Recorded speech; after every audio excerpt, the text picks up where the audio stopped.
Kemas mekanik kasih orang kemas mekanik hanya scratcher saja latang report ada tulis scratcher aja.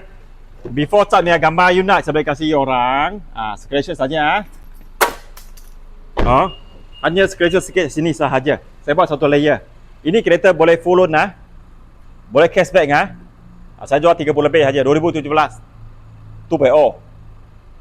Siapa berminat boleh consider 30 lebih serupa Maidi punya harga, serupa Auza punya harga. Auza 2017 pun jual ini harga, Maidi 2017 pun lebih kurang jual ini harga. Saya kasih ini orang, saya kasih orang 2.0 full spec punya X-ray, luar tak ada isu apa-apa.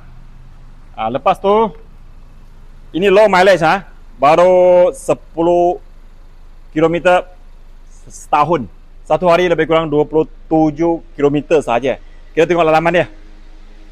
Okey, lalaman dia tak ada isu apa-apa. Ini semua original punya condition Ini kulit original Ini kulit original. So, like tengok dia punya touch sikit, fokus sikit dia punya mileage Okey, mileage nampak 92,000.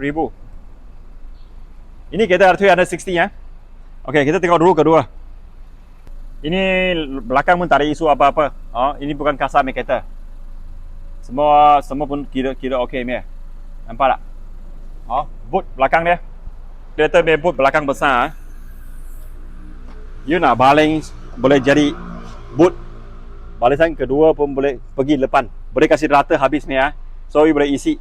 Nak business pun boleh. Nak bawa camping boleh. Nak tidur dekat dalam pun boleh. Ada satu penutup, tarik aja. Kita pergi tengok enjin bar dia. Ini semua original masih original lagi satu kali original. So lampu pun original Ini scratcher sikit aja saya pergi buat cat itu aja. Lan tak ada media, report ada report claim insurance report saya boleh kasih. Kita tengok enjin bar dia. Okey. Dalam luar semua original. Mounting tak ada apa-apa masalah. Warehouse, panel, monet semua masih original. Lampu original kuning. Ini saya boleh polish punya. So berana 600 lebih saja. So siapa nak bawa full loan tak ada masalah. Tengok gaji awak kalau boleh cover. Kalau you nak cashback pun boleh nak cashback pun boleh. Terus call saya. Sekian, terima kasih. Ini soto, saya Bahat.